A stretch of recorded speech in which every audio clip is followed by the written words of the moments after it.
I'm on episode 42 of my discussion of the book I wrote, or reading the book I wrote to teach homeschoolers world history, A Bible Believer Looks at World History, that I sell on Amazon.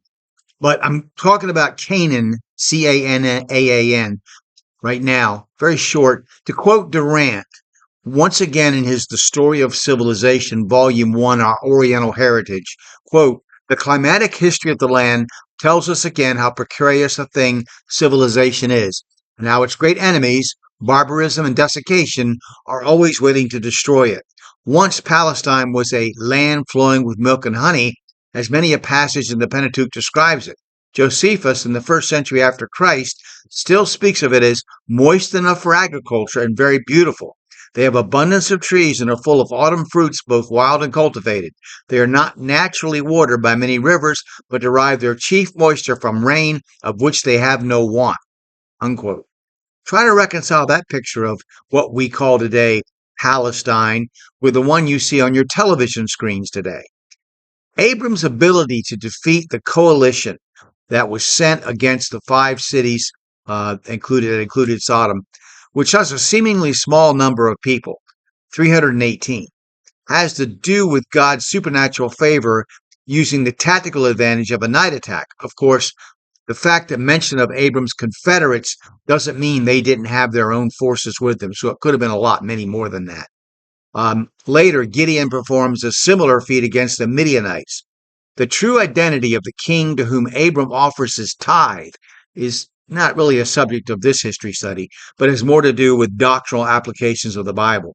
I'm going to try to limit my study to history and avoid doctrine except where it's impossible.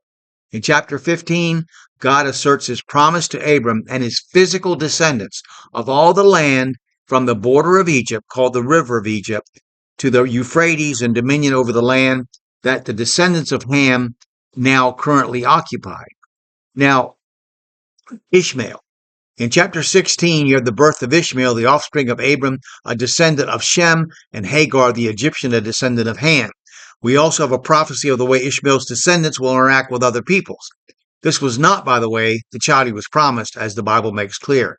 The Arab peoples look upon Ishmael as their common ancestor, although many other people point out that Ishmael is only the father of the Ishmaelites. The term Arab is first found in the Assyrian annals of the 9th to the 7th century BC, and the word probably means nomad, according to the Dictionary of the Ancient Near East.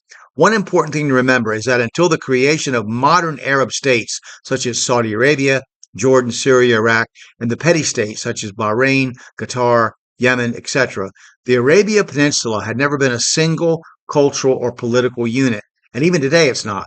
The Arabs always fought among themselves in tribal groupings and were only united by their common worship of many gods and ultimately by Islam, but that's a story for later. So I'm going to stop there, and I hope that you'll click like and subscribe or follow, and feel free to make comments if you disagree with something I said.